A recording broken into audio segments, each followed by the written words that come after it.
Crowds plowed through by vans driven by the men wearing What's good, everybody? Good evening, good evening. How's everybody doing? And the body camera footage shows me Cool. killing brothers and sisters.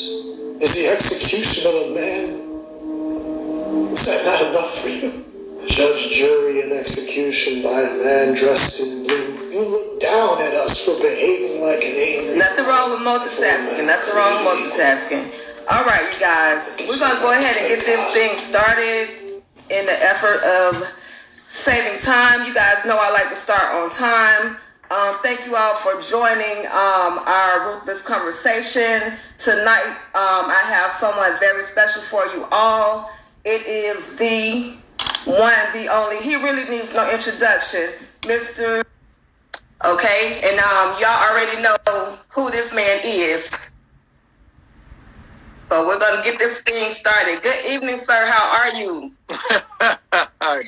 Good evening. How are you? Looks like my light isn't that great. Let me turn around and face the Let me turn around and face the other way so you guys can see better light. Let's see. Okay, no problem. No problem at all. Give me a second here. No problem at all. Did I really need to introduce this gentleman right here, you guys? Did I even need to give an introduction for this guy? Because you all know who this is. So thank you so much, Mr. Bianchi, for being a part of this Ruthless conversation. Listen, man, it's Lilo, motherfucker. That's right. But it sounds so much better coming from you. Yeah, I had to do it. Hey, I'm happy to be here, sister. Thank you for reaching out, and I'm glad that thank you to technology, Instagram, Tyler Perry. We're here together, and we'll have a great conversation. And I got to tell you, man, I've been on a lot of shows, and I have never been in touch with fans that are so dedicated and so into a show like the Ruthless crew. It's you can't touch it. That's right. That's right. And we need Mr. Tyler Perry to give us a little bit more of Lilo, because Lilo, he brought the thing to the show. That's all I can say. He brought that thing. That's all I can tell you. He brought that thing. And we just think, even if it's just a few episodes of a backstory, Mr. Tyler Perry, if you're somewhere listening, sir, please give us a little bit more to know. Because everybody, not just me, everybody loves Lilo. Listen, I was like, and I got to tell you, like, I love Mr. Perry. He's such a hero for Black voices and for Black TV. And look, if you guys want more Lilo, man, write a letter to Mr. Perry. Write a letter to the office, like, because he could create a twin brother, or he could spin off an Oval. And the thing is, Lilo is a senator's son. He's a senator's son. He's a parole officer. He's a cocaine dealer, and he's a sex trafficker. Man, this motherfucker has so much shit going on. A whole lot going on. So we definitely need more Lilo. Okay, now we know Lilo, but who is David Bianchi? Yeah, so it's a good question. And when I came on earlier, I heard that you were playing "I Can't Breathe." And thank you for sharing that work. David Bianchi is he's an artist first. I'm an artist first, no matter what. I'm an actor, filmmaker, globally known as a spoken word poet. 2 seasons of Verses and Flow, and competed on the national slams. And I'm an artist no matter what. And so I actually, in my side time, when I'm not acting, I have a production company, and I produce independent film. And I created an art form that you mentioned earlier called Spinema, spinning cinema through spoken word. So in that, we all love spoken word poetry, but for the better of 15 years, I've been producing short films told entirely in spoken word. And they're high cinematic. We use like big 20-person crews, big cameras. So nobody in the world is doing what I'm doing as it relates to spoken word poetry and film and blending them both together. Right. One of my biggest passions. But I'm an artist. I'm an artist no matter what. Right. And I can truly feel the passion in the work that you're giving us through these cinemas. Tell us a little bit more, because you have through like several different, I'll call them episodes or verses to your latest one, The Modern Day Minstrel. What made you decide to go back to something that was so controversial and speak about it, bring it to the people? Sure. Well, the Modern Day Minstrel was something that, like, so being an actor in Hollywood and being an actor of Black descent, it's like, I don't have a lot of opportunities in Hollywood. We don't have opportunities in Hollywood. If it weren't for people like Mr. Perry, who gives us the blessings to help us cross and build our career, we're left on the sidelines. And so, right now, just to make it clear, I went to theater school. I got a BFA in theater from Arizona State University, right? I went to a conservatory environment, and I wasn't taught about the minstrel show. I didn't know. And how many high schools and colleges don't teach us about the dark natures of Black history? Because everything that we hear is his story. It's written by the white pen. And so when I started finding out what the minstrel show was, it shocked me to believe that not only did this happen in American history, that the minstrel show was the largest theater movement in U.S. history. That for over 100 years, white actors painted themselves in blackface and made vicious, racist, theatrical productions that were bigotry and violently racist against Black people, right? And this is an art form. This took over opera. It became vaudeville. It became Broadway, eventually silent films, talking films. And so if we look at entertainment as we know it today and the lack of equality in entertainment, we could trace it all the way back to the minstrel show. So part of the reason why I wanted to create that series was to open up the conversation, because if people don't understand the whys we feel the way we feel, our Caucasian counterparts won't understand the sensitivity. Because how many of our Caucasian counterparts, even during the George Floyd movement, said, "Why y'all so angry? You didn't know George Floyd." Well, the minstrel show is just one reason why we're angry, right? Micro-racist is one reason why we're angry. And so bringing, painting myself in blackface and using these vicious racist stereotypes in a high art form open up the conversation. So if we think about like our Jewish brothers and sisters, like we're sensitive to anti-Semitism because we know about the Holocaust, right? But if we didn't know the Holocaust, maybe we wouldn't be so sensitive to those issues, right? And even anti-Semitism before World War II. And so it's very, very important that we continue to have dialogue to educate people about the history that white folks don't want to teach us, that don't want to talk about. Absolutely. And even today in Holland and in France and in Belgium, there's still blackface celebrations where hundreds of thousands of white folks are painting themselves in blackface for a celebration called Zwarte Piet, which means Black Pete. And so this is a today problem. It's not just an 1880 problem, a 1950s problem, a down South Alabama problem. This is an American problem. Right. So I use my voice. So when I'm on Tyler's set, I read his lines, I play his roles, I play his character, right? But as a human being, I put this out to anybody in the audience. When we experience injustice, I think we have a responsibility to act, to do something. Whether it's write a letter to your senator, whether it's march in the streets, whether it's create a piece of art, right? So I have a platform, so I've chosen to use my personal platform to create socially conscious messages to make the world a better place. Right. And well, I thank you so much for having the courage to use your platform, because as you see with, or as you saw with just using Kaepernick as an example, you saw how he only had a handful of support. And you would think that he's speaking of something that's the truth. And there was not a whole lot of NFL backing him. No, there wasn't. That took courage. And so what I'm saying to you is just thank you so much for being willing to basically put yourself on the line, your life, your career, everything on the line, because you're telling the truth. And like I say, not a lot of people are willing to do that. So thank you so much for that. Well, bless you, sister. I appreciate you saying that, because, and let me be clear, like, I got a lot of hate on Twitter. I got a lot of hate on Instagram, and, me and for anybody that's out there, big shout out to everybody. You know, I want to just, you know, Nookie by Nature, I Am Is, anybody that's out here, you know, Joycations, everybody, big shout out, big love. You know, if you go to my Instagram and you actually see what we're talking about, it's a portrait series called The Modern Day Minstrel. And you can see that it's very polarizing. But the truth is that me creating this series, in a way, isn't much different than Steve McQueen making 12 Years a Slave. Right. Isn't much different than Steven Spielberg making Amistad. Isn't much than, you know, Barry Jenkins, Oscar-winning director, doing The Underground Railroad that's on TV right now. You know, you don't have to watch it. But the truth is that this is America. You know, and we can't hide the generational trauma.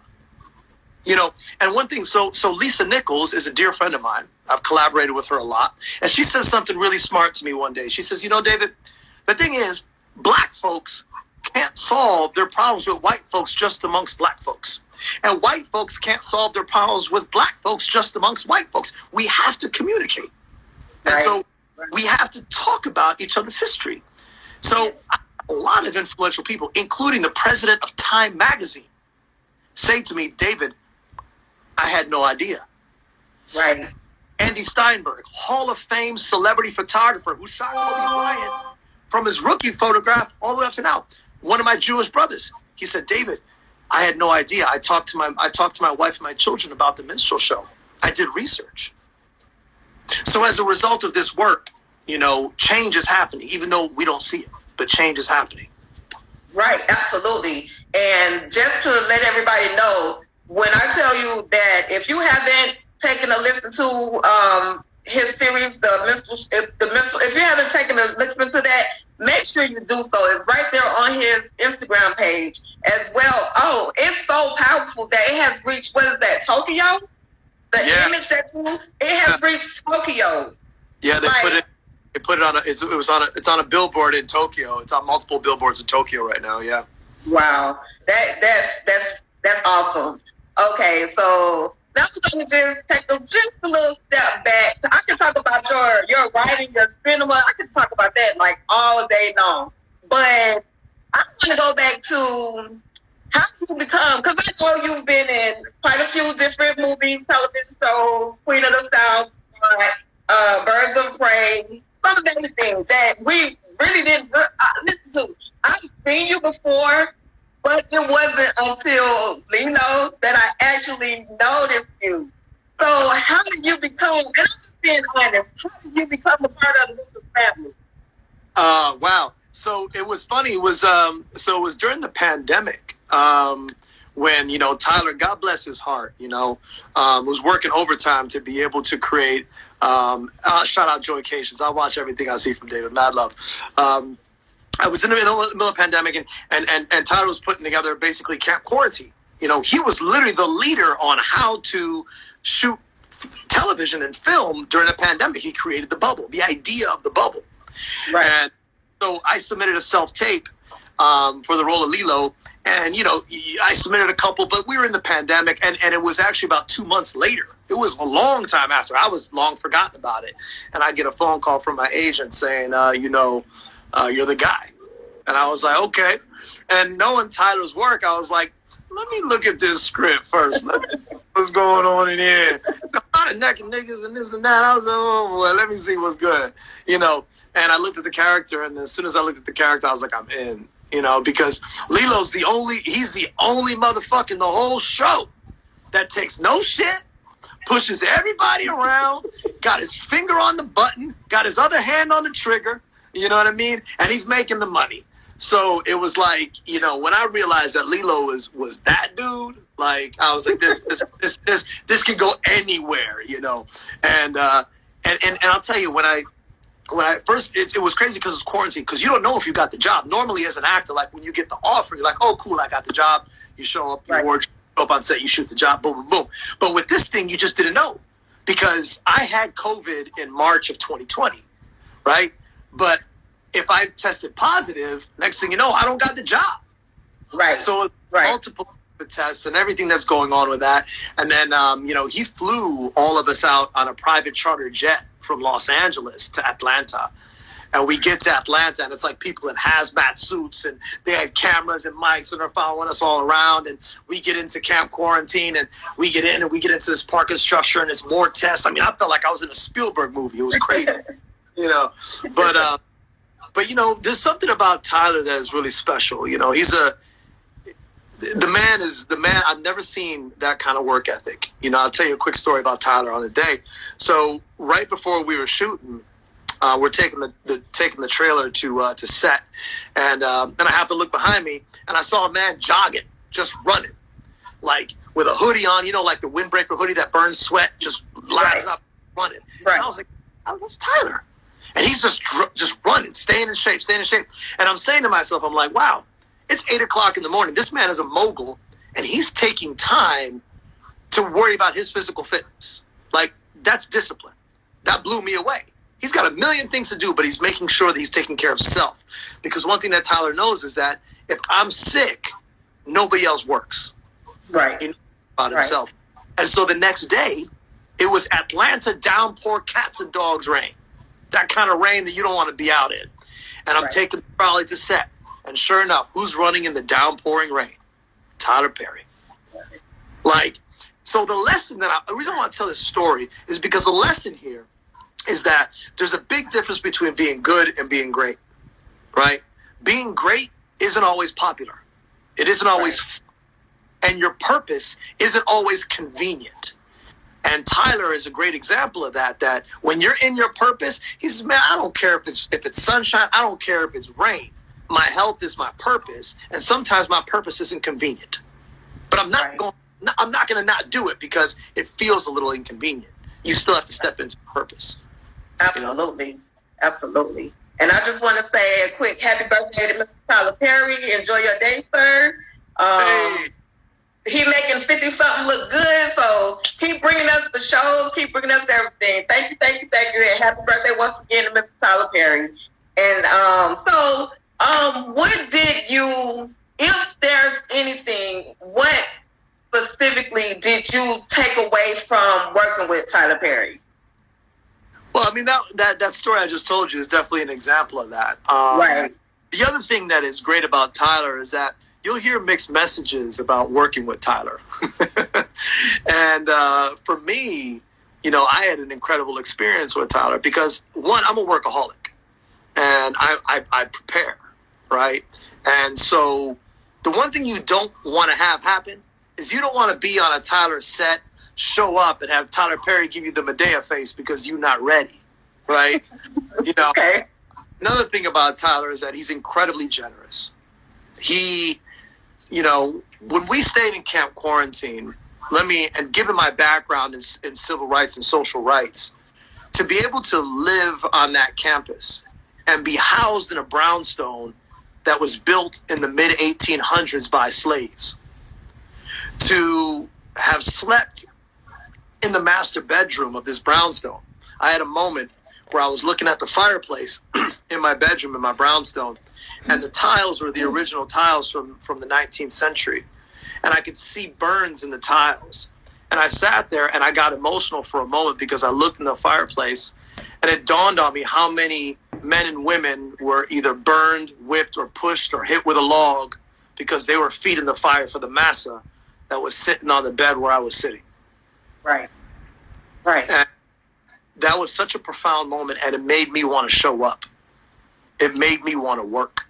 It made me want to make my ancestors proud. And, you know, it made me really, really want to do the best that I could. So with all that being said, if you show up to Tyler's set and you are prepared, you know your lines and you are focused and ready to go, because you get one take. Right. On a Tyler show, there's no, let's do it. Nah. It's one motherfucking take. And so you be ready. You got to be like a bullet out of the chamber of that gun. And if you're ready, Tyler will box with you. So, while I'm doing these lines, I had about 90 pages of dialogue. And on day one, we don't know what we're going to shoot. Right. Because if it rains, you got a different schedule.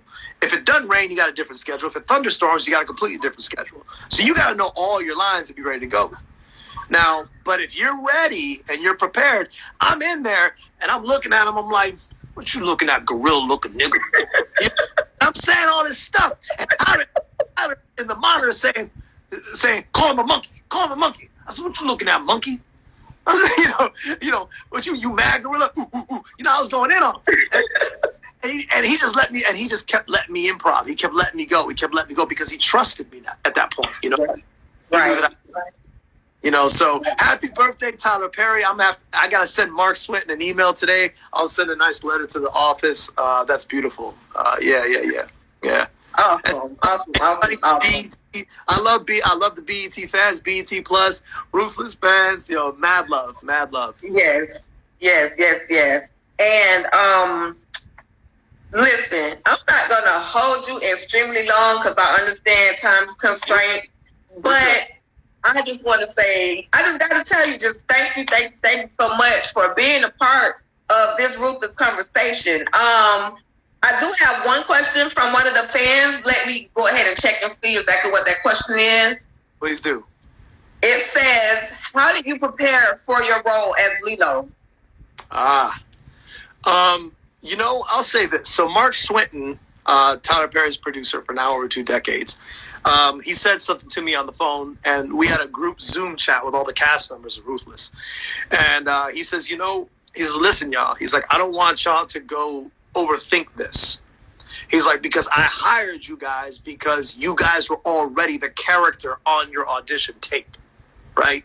So when I read the character on the page, let me not get it twisted. I knew a lot of niggas like that back in New York. Right. Not necessarily child trafficking cats. I didn't know them. Right. But I knew I used to run in circles with a lot of underbelly cats. You know what I mean? Right. A lot of cats that walked around with Rambo knives in their jeans. You know what I mean? Like, so I knew some cats like that. So to be able to draw from that, because I've seen some heavy stuff in my day, wasn't very hard for me to do. Because I knew the kind of character that he wanted me to be. He was cold, he's ruthless, he's unforgiving, he's sinister, he takes, zero excuses, and there's an arrogance about him. Right. Right. There's an arrogance about him that is just unmistakable. And it was actually in the script that he wanted me to smoke cigarettes. Mm-hmm. And I quit smoking cigarettes about 6 years before I shot this.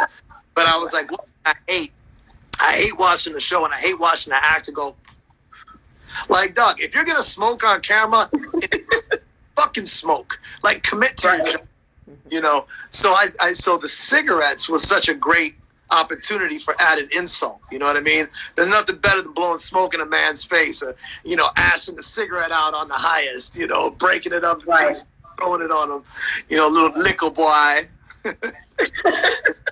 But as far as the overall preparation, just to finish the question, it's just massive repetition. Because the thing is, so Tyler will say, let's say for example, if you're in the Rockadisha compound and you're inside the highest's lair, if you have 3 scenes in that layer I have 3 scenes in that layer with Matt Cedeno, who played the highest, in 2 different episodes, we're gonna shoot them all back to back. Right. So I have to know every single line and Cedeno's lines and be prepared to nail them on the spot, right? Right. So the preparation is that, like anything else, the more you prepare, you get this thing called muscle memory, right? So as long as you're thinking about the lines, you can't really perform because your mind is concerned with what you're trying to remember as opposed to being present in the place, right? So think about like what do you do? Like what's your vocation? What do you do for a living, my dear? Like I'm ex-military, so I'm doing security right now. Okay, good. So first off, thank you for your service. Thank you. But as ex-military, so think about those guys that you could blindfold the guy and they could disassemble a weapon. Right. Yeah, you know what I mean? What I mean is muscle memory, right? Right.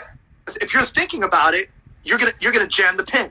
You're going to jam the screw. You're not going to hit the clip, right? So the same thing applies with acting. You have to get those lines so deep into your system that they become part of your muscle memory. And that is really, that's the biggest piece of preparing for a role. Right, absolutely. So that question came from I Am LS. And then we have another question. Yep. From Let me scroll back down to it. We have a question from Joycation. She says, it was great to see your pictures with your family. How difficult is it to stay so busy being a daddy and hubby too? Well, I'm not a daddy. I don't have any children. I'm not a hubby, but I do have a beautiful woman in my life that loves me and supports me. As I've gotten older, there was a time where I didn't want any of that. But as I've gotten older, I've come to realize that, collaboration is everything. Right. Collaboration in TV, you need your PAs, you need the grips, you need electric, you need the director, you need cinematographer. Well, in our personal lives, we need collaboration too. Right. And my best collaborator is my girl. She stands me up. But how to balance everything? It's like I love what I do. I love the pressure. I love being public. I love being the front man. And that's not for everybody. Right. But I enjoy it, and I invite you guys to try to find some gratitude in everything that you do, because nothing is promised. Every day when I wake up. So this is not Lilo. This is me. So you're like, damn, he must be a good actor. That motherfucker don't sound like Lilo. Like you are a great actor, not just a good actor. You're a great actor. I just had to interject in there. I'm telling you, people were messaging me. Can you try to get Lilo? Can you try? You're not David Bianchi anymore right now. You're gonna be Lilo to the Ruthless fans. And so you definitely made an impression upon thousands plus millions and millions of more people. And I really, really hope that more people actually take a listen to your spoken word, your cinema. It's not just the words that you're listening to. You have the visual also, which I really just hope more and more people, can be a part of it, even just to hear it. That's why that was the purpose of me playing a little bit of your I Can't Breathe in the beginning, because I know they can't see it, but they can hear it. So hopefully more people will, go ahead and check this art. This is literally art out. And yeah, please also, go. You go to if you go to my on my Instagram, you can click on my social tab, and my social tab will take you to, you can see the. You can look me up on YouTube at David Bianchi, Twitter David Bianchi official on Instagram, and there was actually a funny question. Hey Lilo, did you ever get to the bathroom before you lost it? Hey, I remember when I was running those lines. The line was something like, man, where the bathroom at, man? My stomach hurt. And I remember one day I looked at him. I said, man, I'm about to shit toothpick. and oh my God, and Lilo probably after getting his head chopped off, probably on himself.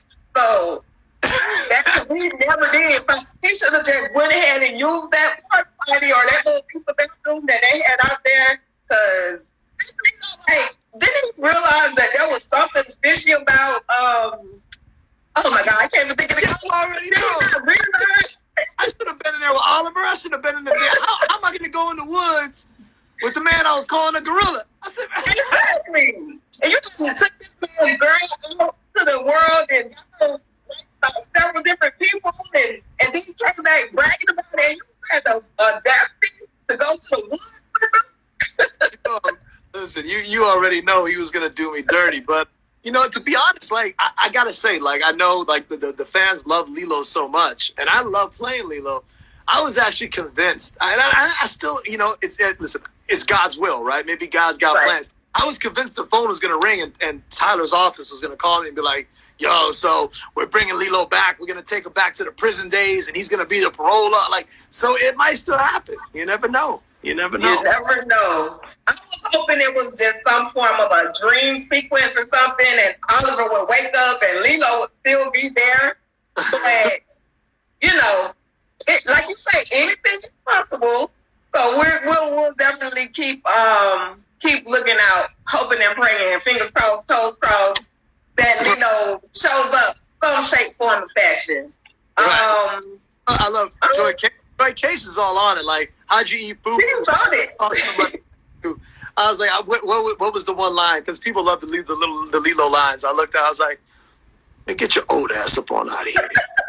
You stink. Oh my God, because we don't give zero F's about old people. Like, he said he put his mom in a nursing home. Like, really? He said, your mama's old. I said, yeah, I put that bitch in a nursing home when she got my. Oh my God.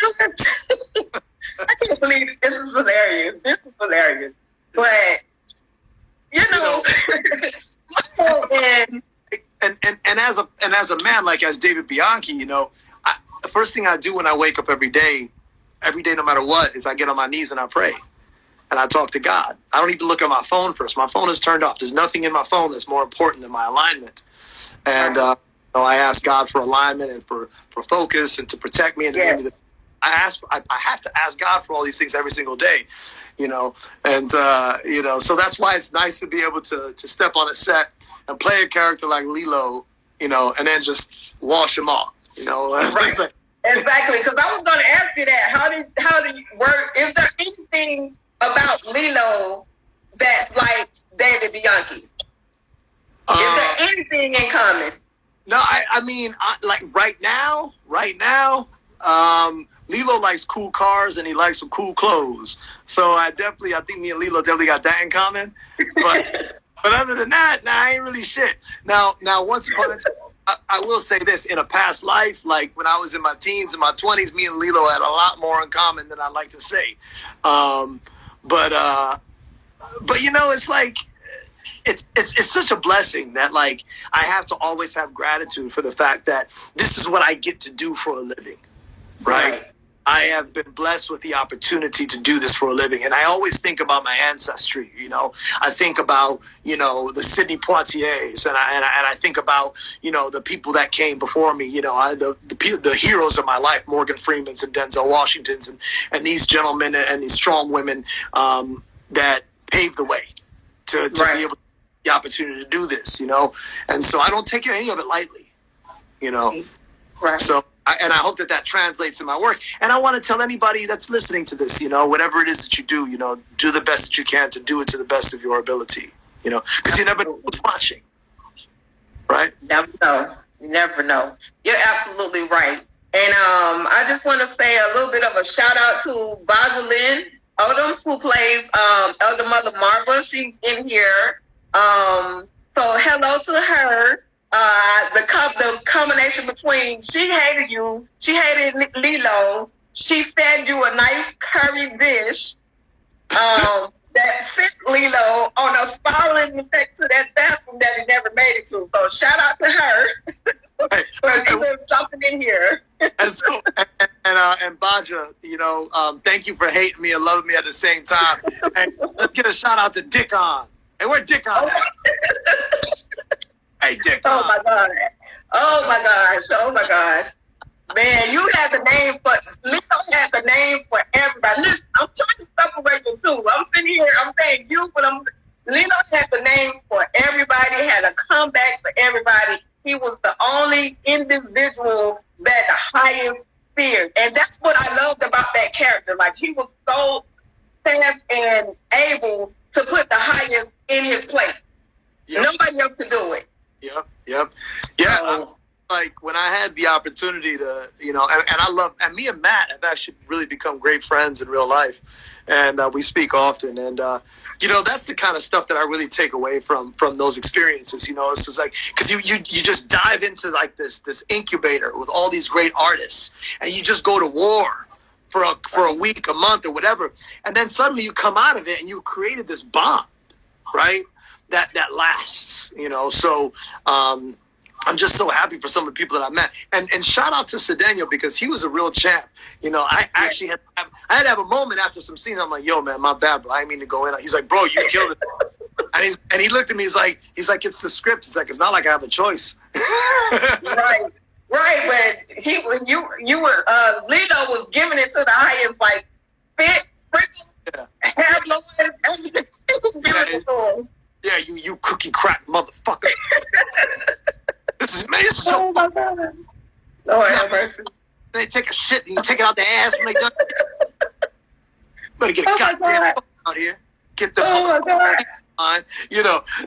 Why do I feel like Lino is on me right now? Like why? Listen. We could go on and on all day long about Lino. But like I said, thank you so much. I'm gonna go ahead and wrap this up. But thank you so much for being a part of this Ruthless conversation. You have literally, I don't know if you've made anybody else's week, but you have definitely made the start of my week, and the rest of my week is gonna be, I will never forget this. So thank you so much for being a part of this. And once again, go ahead and let everybody know where they can find you, David Bianchi. Absolutely. So, obviously here on Instagram, Twitter at David Bianchi, my website, davidbianchi.actor. You can just Google me. Google David Bianchi. Right. Currently on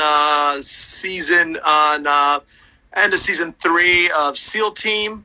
Last couple episodes of season 3 of SEAL Team, as well as Queen of the South, season 4 all the way through Queen of the South.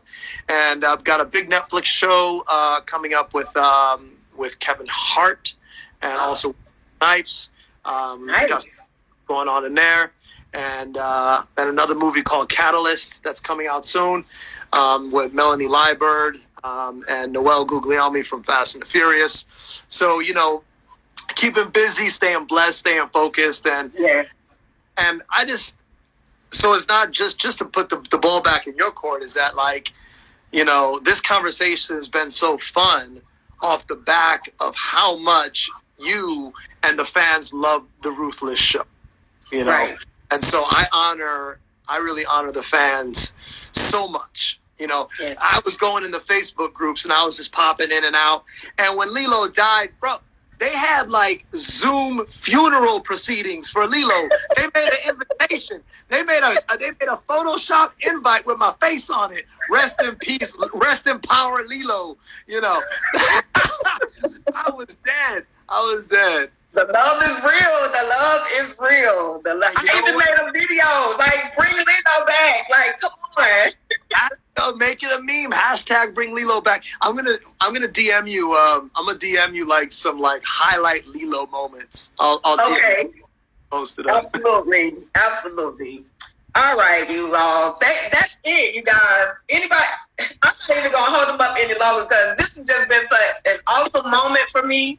I'm just a person at home that do what I do, work, come back home, love Ruthless, and I know I'm not the only one that shares this same, I'm not the only one that has the same love for not just Ruthless, but for Lilo and David Bianchi. So thank you for giving us the other side of the character Lilo. Thank you for showing us who David Bianchi is.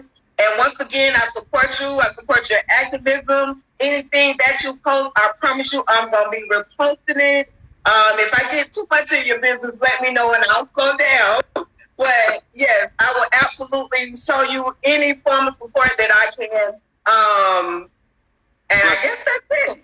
Thank you for being a part of it. Stay ruthless, because you're Ruthless family forever.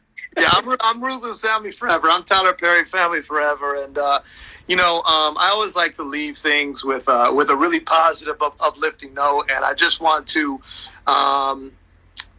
ask anybody that's out there that if you're feeling insecure, if you're feeling troubled, just hold tight because you're one day closer to fulfillment. Whatever it is that you want, that you believe, you can see, you can perceive, you can achieve. Surround yourself with people that remind you of your power, not of your scarcity. Focus on God's love and everything will fall into place. So I'm grateful. Thank you for this conversation. God bless. Thank you. God bless you. And now you got to kick yourself out.